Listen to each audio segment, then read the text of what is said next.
With the growing popularity of sustainable fashion, Indians too are becoming more conscious about the kind of clothes they wear.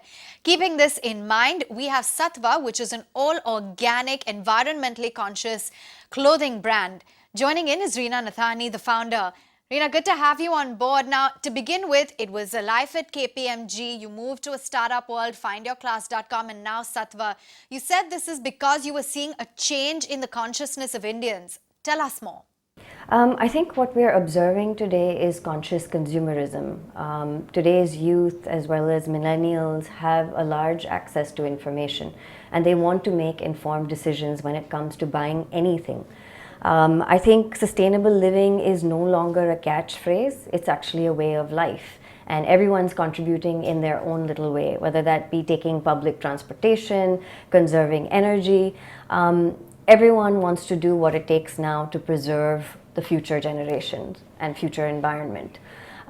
Companies too are playing a huge part in this. You'll see a lot of startups, a lot of large companies have moved to more sustainable practices within their industries when it comes to manufacturing, when it comes to selling, everything. And I think that's what will help us build awareness amongst the populations across India. And Satva believes in doing its part as well in increasing that, that awareness around being more sustainable and conscious.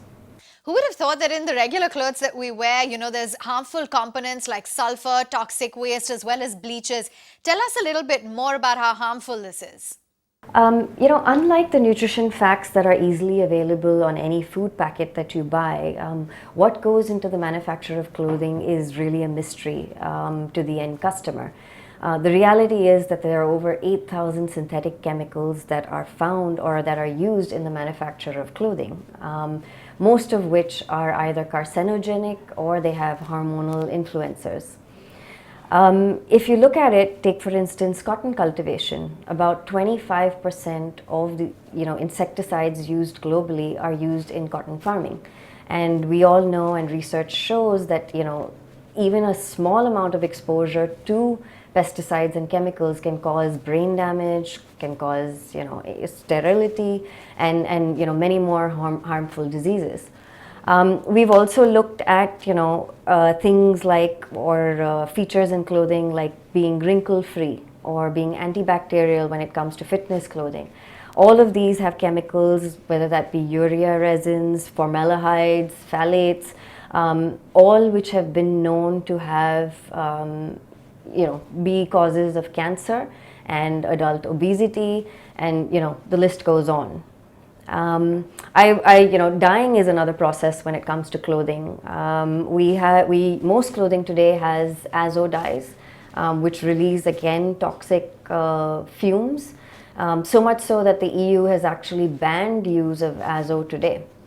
So, it is something that is a concern. It is something that we need to build awareness around, and more companies and people need to start adopting sustainable fashion along with everything else that they're doing in their daily lives. So you have activewear that is socially conscious. Can you tell us a little bit more about the materials that are used and the all-natural approach to organic cotton cultivation? Satva largely uses organic cotton in the manufacture of our products. It's all 100% certified organic cotton. You'll find about 95% cotton, say 5% lycra. Some of our t-shirts have 60% cotton and 40% modal, which is also produced in an environmentally friendly way. As far as cotton cultivation goes, we adopt a fully sustainable method of cotton cultivation that's free from pesticides, fertilizers, and basically allows nature to take its course in terms of building a sustainable ecosystem. And it really starts with the seed. We provide non-GMO, non-treated seeds to our farmers. Then we encourage organic soil through crop rotation, intercropping, and composting. The entire process follows the organic way of cultivation, whether that be without pesticides, by using natural insects and other things to take care of pests that are growing. It tends to be a very manual process, but it is one that actually conserves water by over 71%, and it actually saves energy by over 62% than the conventional farming methods.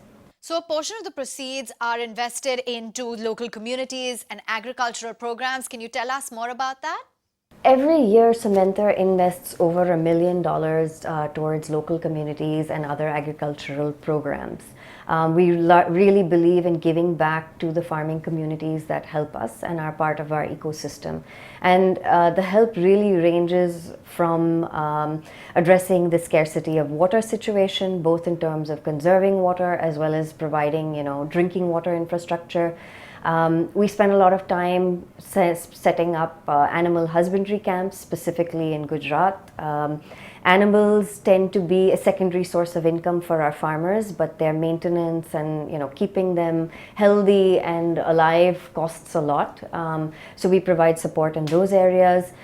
We do run facilities where we are teaching people how to do deep irrigation, composting, and we have model farms to pass on education to our farmers.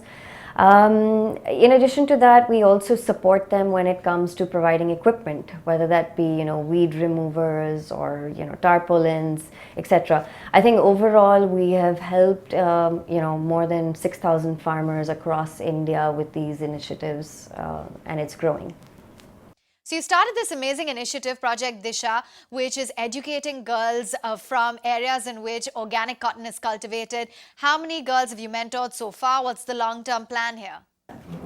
Disha came up with our partnership through Suminter, and we really wanted to tackle the issue of gender gap in education head on. And we started by looking at the root cause. Why was it that women or girls were dropping or stopping to study as they got older?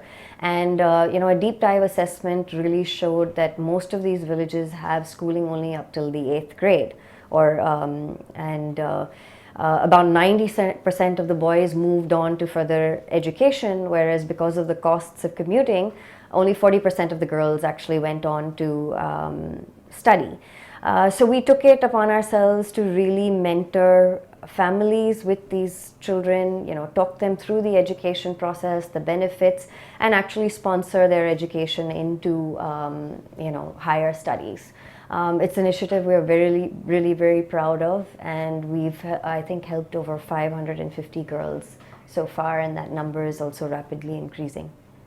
And finally, tell us a little bit more about this, creative consciousness approach. What is it that you're observing? So Satva, like Suminter, really believes in the triple bottom line of people, profits, and planet. I talked a lot about the initiatives we're doing for our communities and the practices that we are adopting. I mean, I think bottom line is in everything that we do, we really look at the impact in building a ethical, a harmonious ecosystem that meets the needs of not only our customers, but also our farming communities and the planet in general. All right, environmentally conscious, and that's the way to go. Many thanks, Rina, for joining in.